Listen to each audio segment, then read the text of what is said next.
В Малгобекской больнице готовятся к очередной операции, и в хирургическом отделении каждый занят своим делом. Медсестры подготавливают необходимые инструменты, анестезиолог готовит аппарат, чтобы погрузить пациента в сон. В успешной операции важно не только умение хирурга, но и готовность всей группы. Ну вот, все в сборе, можно начинать. Операционной группе предстоит провести холецистэктомию, простыми словами, удаление камней из желчного пузыря вместе с ним. Операция проводится на новом, недавно купленном оборудовании. Врач при помощи специальных трубочек пропускает в брюшную полость маленькую камеру, и она на время становится его глазами. Хирурги работают с ювелирной точностью. На этом этапе важно не задеть артерию, которая ведет к желчному пузырю и его трубочке. Их перекрывают специальными титановыми клипсами. Их можно оставлять в животе, они безвредны.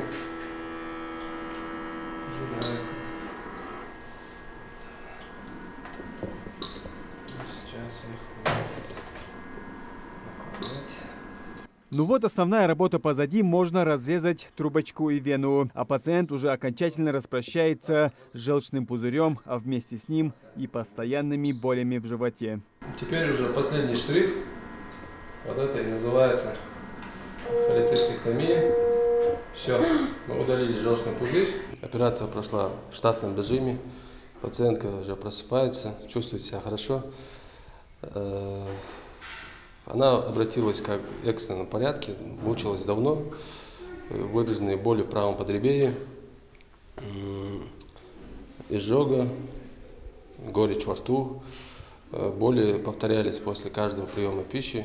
Ну, будем надеяться, дальше этих проблем у нее не будет. Новый аппарат немецкого производства представляет собой оптическую систему, применяемую для диагностики и проведения операций. Благодаря этому оборудованию обеспечивается доступ в организм пациента без нарушения целостности покровных тканей. Большие шрамы на животе от хирургического вмешательства теперь в прошлом.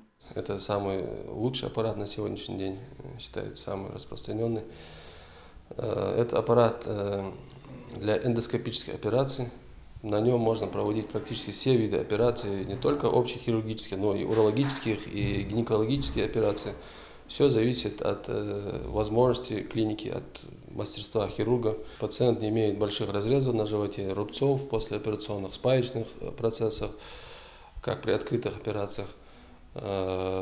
Незначительный болевой синдром послеоперационный, быстрая адаптация к прежней жизни, быстрое возвращение к своей обычной жизни. Новое оборудование закупили и установили около 2 недель назад. Оно заменило свою предшественницу, которая проработала около 20 лет. До конца служила верой и правдой и сейчас стоит в соседнем кабинете, уже без дела. Когда вот население слышит, у вас если вам закупили новый аппарат и так далее, они начинают, у них первый вопрос: а есть ли кто может на нем работать?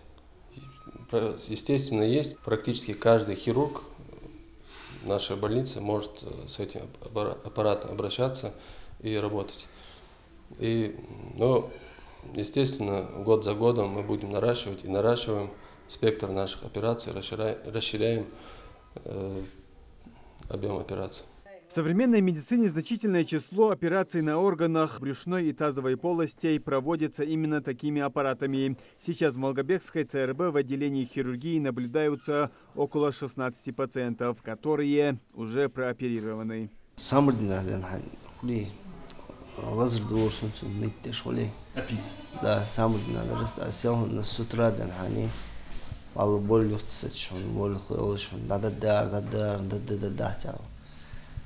That's the sala achun or sala achun shda. Sala appendix dealer. Os achun da. وديلو جبرالو appendix dealer. Da sulta Hasani san och chash bihka kaprints awji. Операции сразу операции есть. Операция и все. Да хасхамшт та никахет. Халдик да я ахет мцани алхамдулилlah. Гриш бахант ачниса мухадл шинер ачош. Закуплено новое оборудование за счет нормированного страхового запаса Федерального отдела медицинского страхования. За стойку в отделении хирургии заплатили 16 миллионов рублей. За 2 недели работы с ее помощью хирурги провели около 20 успешных операций. Муслим Ганиев, Акрамат Дасхоев, Новости 24.